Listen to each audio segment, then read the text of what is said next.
and welcome to PCTV on the Road, Pittsfield Community Television's journey to some of the most interesting locations in the city of Pittsfield. I'm Matthew Tucker, Pittsfield Community Television's Public Access Coordinator, and we are here at the beautiful Common on 1st Street, a picturesque site to be talking about one of the growing traditions here in the city of Pittsfield, the summer Pittsfield Shakespeare in the Park shows. I am here with Enrico Spada, the artistic director of Pittsfield Shakespeare in the Park, as well as the director of the past 4 seasons of the play series. Enrico, welcome. Thank you. It's great to be here, Matt. So give me and our audience a little bit of history of how did Shakespeare in the Park get started? Well, a few years ago, I was working as an actor and as an educator. I've been working in schools throughout Berkshire County, and I had been wanting to do something more. I wanted to direct, and so I thought about what did I want to do. I wanted to work on Shakespeare because that was my passion, and that's something that I love, Shakespeare's plays. And I'd always wanted to do a sort of outdoor Shakespeare project, and I looked around and I saw that there really wasn't anything like that here in the Berkshires. I did my undergraduate in Boston, and they have Shakespeare on the Common through Commonwealth Shakespeare. I lived in New York for a little time, and of course they've got Shakespeare in the Park in Central Park at the Delacorte that the Public Theater has been putting on for decades. And I thought, you know what, the Berkshires really ought to have a Shakespeare in the Park. And so I reached out to Megan Wilden, who was at the time the Director of Cultural Development for the City of Pittsfield, and said, hey, I have this great idea. What do you think? And she loved the idea, and she gave me some pointers and pointed me in the right directions of who to get in touch with. And I got in touch with the Parks Department, and we just started. We did our first production in 2014 of A Midsummer Night's Dream. That was done up at Springside Park, people might remember, where we had to build a stage from scratch there, much like what you see here, but we didn't have the beautiful pavilion behind us. We just had the open air and the trees at Springside Park. We had to bring in a generator. We had to do all of the fuel and all of that to get things going. And that was because this park was being renovated here at the Common. And so when this Common was ready for us in 2015, we moved over to here, and we've been here ever since. And it's been great to have this beautiful lawn, this pavilion, which has full power, as you guys know, for the work that you guys do. And it's been a real great place for us, a really nice home. We're friends with the Zion Lutheran Church, who give us rehearsal space and dressing rooms. Nice. So yeah, it came about because I wanted to do more work. I wanted to be a director. I really thought that Pittsfield ought to have, or that the Berkshires ought to have a Shakespeare in the Park. And I picked Pittsfield because it is the center of the county. It is a cultural mecca, as it has been growing into in the last decade. Since I've been here in the Berkshires, I've just seen it grow and grow and become more and more enriched, and a really great destination for the arts. And I know so many actors, too, who would love to do Shakespeare. And so that was part of it as well, to give people an opportunity to perform Shakespeare that they love as actors out in a big public space. And it was important to me that the productions be free, just like in Boston, just like in New York, because the Berkshires deserve that as well. I mean, there's so many great theater companies here in the Berkshires, so there's lots of theater that you can see. And I wanted to just do something that was a little bit that was connected to the audience, connected to the community, that featured students and adults working side by side. And every year we've had young people. In our first year, we had actors ranging in age from 7 to 77. Goodness. That first year, which was really fun. It brings people together, and for us to have the productions be free, it provides an opportunity for young families, right, to come bring a family of 5. They can come over and over and over again and see the show, which wouldn't be possible if they were spending, even $15 or $20 on a ticket. So that was important to me, to really bring Shakespeare, make it Shakespeare for the actors, for myself, and for the community, to be able to expose to those beautiful plays for free. So you were talking about the actors. What is the process of auditioning and bringing all those actors together? Because I imagine there's, is it like any other play, or is there a little bit of a different consideration because of the nature of this particular program? It depends. You know, in the first few years, we had traditional auditions. We announced them in a press release that we were going to be holding open auditions, and I saw actors reading for the parts. There are a lot of artists living here in the Berkshires, and they're doing what I learned was called the Berkshire Shuffle, where you work a job down in South County, and you live in middle of the county, and then you have another job up in North County, and you just like piece together a life throughout the year, a living, right, doing work all over the place, freelancing, right, and so these artists, they're actors, and so a lot of them have other jobs, so they'll be working all day, and then they'll come to rehearsals at night. And so we announced those auditions, and we know that it's those are the kinds of people that are going to come out for the show. Sometimes, you know, like this year, I sort of had an idea of people that I wanted to work with. So we didn't do open auditions this year for 12th Night, because I knew we've had 3 years now of productions leading up to this one. And there's so many actors that I wanted to work with again. So it was really just a sort of negotiation and saying, hey, I'm doing 12th Night. Do you want to play this part? So most of the actors in the show, aside from 3, have been in a past PSP production and past Shakespeare in the Park production. Cool. We've only got 3 new actors this year, and that's because, you know, people, I think they feel really fulfilled by doing this. The actors do, and so they want to come back and do it again. So I imagine, because it's an outdoor program, that there are challenges that are different from a controlled stage setup. Right. Could we go into a little bit of how you have to prepare differently and what you have to do differently because you're here in the beautiful but also very outside common? Yes. Well, one of the things is that we have to have microphones on the actors so that way the audience can hear them.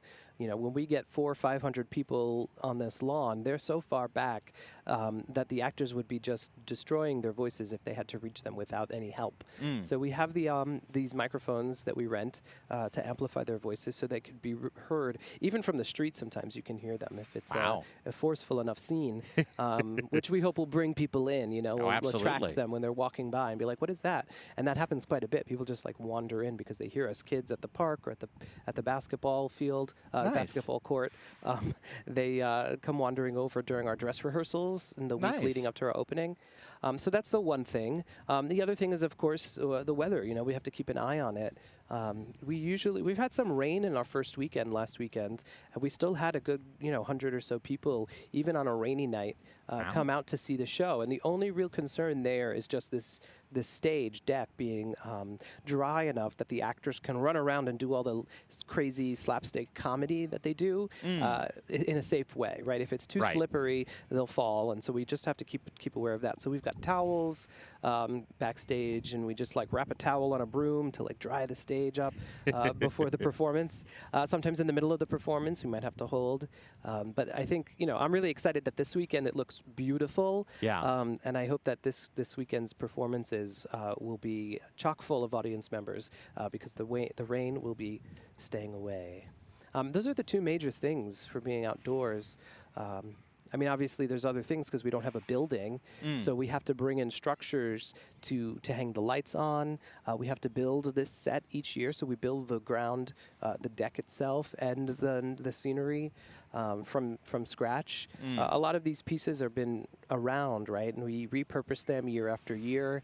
We work with Berkshire Production Resources and a woman named Maya Robbins Zust, who is an expert at outdoor theater, and she has all of the tricks of the trade to help us make the show really seamless and professional, even though we're outside and just sort of like, we popped up here in the park.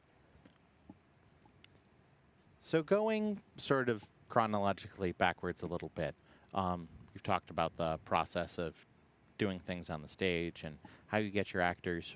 What inspires you to choose a show year to year? Is there a sort of a specific, these are the really well known Shakespeare plays and we'll start with those and work through, or is there another sort of measurement for that? Yes, yes, and yes, I guess. Of course, we keep in mind what shows people know and are attracted to. And I think that's why we started with A Midsummer Night's Dream in our first year, because we knew that it was a well-known title, and also it's just well suited to being outdoors. And we knew that we were going to be in the beautiful bucolic setting of Springside Park, that we wanted to do something that would really suit that location. And also, certain plays are really attractive to actors and to artists, the designers and the cast. Midsummer Night's Dream is one of those just wonderful comedies where it's an ensemble piece and there's so many great parts in it. And then for our second year, I wanted to do Romeo and Juliet because I noticed in our first year we had a lot of young people audition for the younger roles, and I wanted to take advantage of that excitement and energy amongst the students in the county who were really interested in doing our work. And so that year, half the cast was, under the age of 21. So Romeo and Juliet were high school students. Well, Juliet was a freshman, I believe, in college at the time. And all of their friends, Mercutio and Tybalt and everybody, the young people in the family were students. And then the grown-ups were played by grown-ups. And of course, Romeo and Juliet is a very popular title. Everybody knows it. Everybody studies it in high school. And so that was the inspiration behind that. And then The Tempest was last year's production. And I chose that because I wanted to do something a little bit less well-known. I wanted to see how we would do with a title that was a little less mainstream, I guess. It's one of Shakespeare's it's his last play, they say. It's a romance. It's not quite a comedy. It's not quite a tragedy. It's a bittersweet sort of, It's got a good mix of different story components. Exactly. And there was a great actor, Glenn Barrett, who was really interested in taking on that lead role, who is, that's an important part of the play. And he said yes, so there we were. Nice. And then this year I wanted to do Twelfth Night because it's a play that I know so well. It's a play that all of the actors know really well. It's sort of, in my mind, it's Shakespeare's best comedy. It's his masterpiece. And a lot of the actors agree with me. If you ask them, what is your favorite Shakespeare play, they'll say Twelfth Night, or at least they'll say their favorite comedy is Twelfth Night. And so it was one that I knew that actors would really be interested in doing and they would really be passionate about.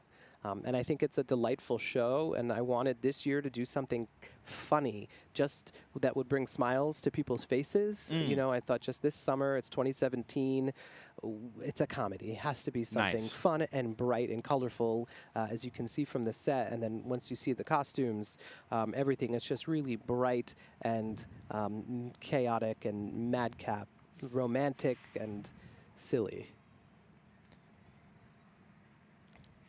So, in addition to the play component that you have here, I know that Pittsfield Shakespeare in the Park also does sort of a summer camp program. Could you tell me a little bit about that? Yeah, we have a week-long summer camp that we just did this week, and tonight we'll be having the kids present their scenes from Shakespeare. Oh, nice. We started on Monday, and we meet with the kids for about 6 hours a day, and we play theater games. We introduce them to the story of Twelfth Night this year, and we assign them parts based on the characters that they're interested in and what parts of the stories they like to tell. Cool. And we rehearse the play and play theater games, and then they'll share it here. Every Friday, Saturday, and Sunday night before the regular performances, we usually have pre-show serenades that the Whitney Center for the Arts puts together. Oh, nice. They curate a group of singer-songwriters, small, duets and trios to perform. So tonight, the camp presentation sort of takes the place of that pre-show serenade. Cool. And we're excited to just share what these kids have come up with for their version of Twelfth Night, which is very different than the grown-up version that you'll see at 8 o'clock. Yeah, that's what it is. It's really, and it's free. It's supported by the Rotary Club of Pittsfield. Cool. We have 10 kids this year who are just adorable little actors. Yeah, I want it to be an opportunity for our sort of mission of accessible theater, right? Low cost theater to extend into something that was a bit more interactive than just the performance. Now, in addition to my roles at PCTV, for 3 years I've been the director of the coverage of the plays since they first started here at the Common. And you mentioned the accessibility component of all of these performances, making sure that everybody gets an opportunity to see them. What inspired you to get us involved to be able to share the plays past the bounds of the folks who come to the Common? Oh, that's an interesting question. I'm not sure that I'm not sure I know the answer to that. It's sort of it was just sort of an organic, collaboration. I don't know if I just thought of it or if one of our board members thought of it a few years ago, or if PCTV reached out to me. I don't remember actually, but it just makes perfect sense, and it's a great opportunity for us, and it seems like it's a great opportunity for you guys, and that everybody sort of wins with this, having this night where we film the show, and then it airs on PCTV. I mean, I'm excited by it because it means that people who didn't make it to see the show in the Common could catch it later on TV. I'm excited because it means that we have. I mean, it gives us the opportunity to have a record of this work that we're doing. So in 25 years, when we're in our 29th season of Shakespeare in the Park, we can look back and be able to, kind of have a nice little retrospective, right? Oh, absolutely. I hope it lasts that long. I hope it's a tradition that happens year after year. Yeah, I think it's just a great opportunity that seems to make perfect sense. Hope that answers your question. It's been a pleasure to be able to be involved in the experience as viewers and as a way to be able to bring the show to an audience that's bigger than the folks who can make it to the Common, because for whatever reason, because of distance, because people aren't in the area, or because people can't easily make their way to the Common, being able to share the fantastic shows that you do is a wonderful component to sort of add into this play series. So you talked a bit about how the program got started and how you thought that Berkshire County really deserved a Shakespeare in the Park style outdoor free performance. Has there been any... How has the community responded, both the theatrical community as well as the community of Pittsfield, to sort of the new guy on the block? Yeah, really well, actually. Our costumes are donated by Shakespeare and Company.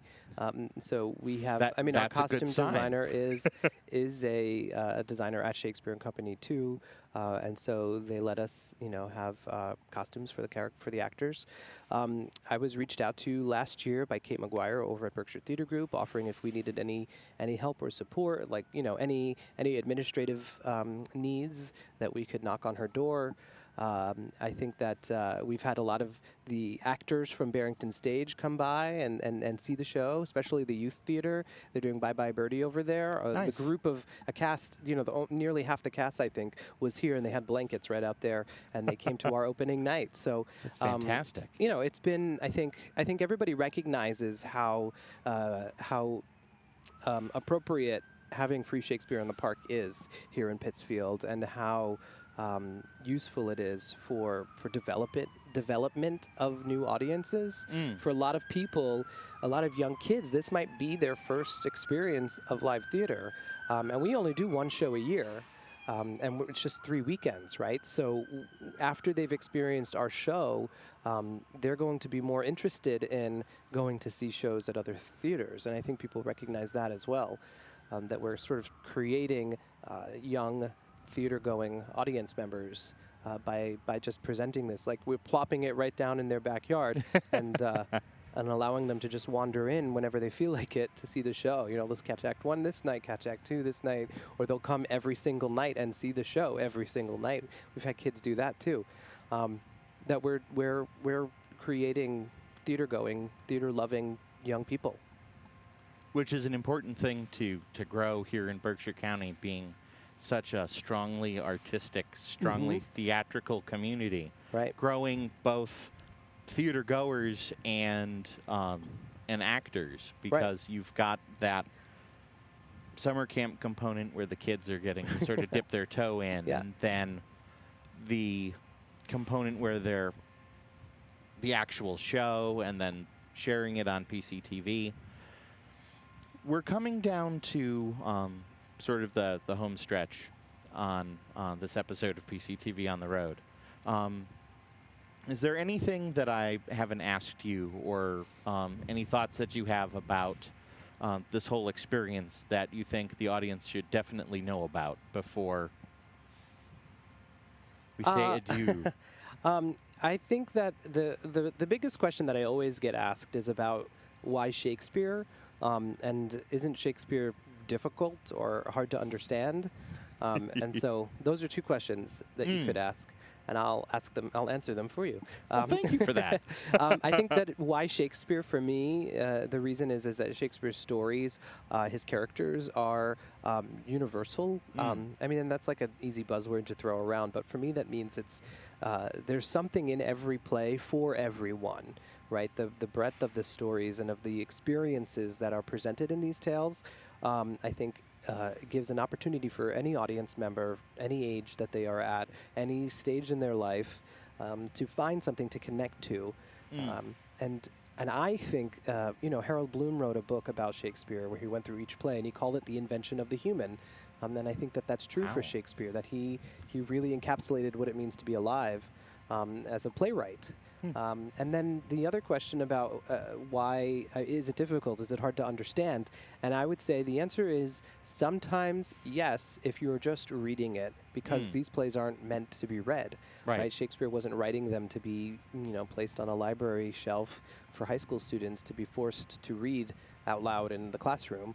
And that's a great way to start, but really you want to see them alive. You want to see an actor interpreting those words, an actor having spent several weeks in rehearsal thinking about what it means to them, and what they would do in this situation as the character in response to this other character, right? So that's why we do Shakespeare all the time, over and over again. You'll see 100 productions in Twelfth Night in your life, in your lifetime, and it's always different because each actor, each crew, each cast, each director brings a different sort of point of view and interpretation to it.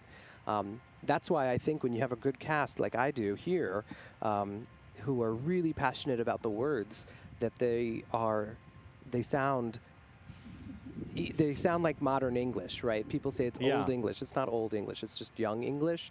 But when you have a really capable actor performing it, speaking the poetry, it will just go right into your brain and into your heart like it was, you know, conversational English. You know, and I'm glad that you answered that question for me, because we had an opportunity earlier this season to go to Melville's Arrowhead, and a lot of people have a similar sort of comment about Melville's work, that it's really difficult until you hear it the way it was supposed to be experienced. For Melville, it was having it be read by a speaker. Right. For Shakespeare stuff, it's having it on stage with multiple people going back and forth with the poetry and the movement and the activity. And the comedy is so much funnier when it's done live. You know, when you have the slapstick fight scenes and the chases and all of that to make it you know, sparkle. So last question. Any hints on what you're planning for next year? So we're thinking that maybe next year we could open up our, depending on how things are feeling in a few months. We wanted to do a comedy this year. We did a romance last year, a tragedy the year before, which Romeo and Juliet is essentially a comedy until everything starts to go wrong, and then a comedy the first year. So I think we'll be considering comedies and tragedies next year. I will say that. We'll consider a wider berth. This year it was definitely going to be a comedy. We knew that. Yeah, people need a break from this year. That's right. That's right. And so, but I think next year, depending on where we're at, we're gonna consider comedies as well as tragedies. Nice. Yep. Enrico Spada, Artistic Director for Pittsfield Shakespeare in the Park. Thank you so much for joining me. Thank you for having me. It's been a pleasure. And thank you for joining me here on PCTV on the Road. We're here at the Pittsfield Common. We've been talking about Pittsfield Shakespeare in the Park. For more information about Pittsfield Shakespeare in the Park, where do people go? They can visit our website, pittsfieldshakespeare.org, and we're also on Facebook at Pittsfield Shake. Very nice. And if you want more information about how to get involved into this crazy stuff that PCTV does, I encourage you to check out our website at pittsfieldtv.org or visit us at 4 Federico Drive off of Outer East Street in Pittsfield. We'd love to give you a tour and show you how you can be involved in doing productions like this. So for all of us here at Pittsfield Community Television, I'm Matthew Tucker saying thank you for watching, and we'll see you next time.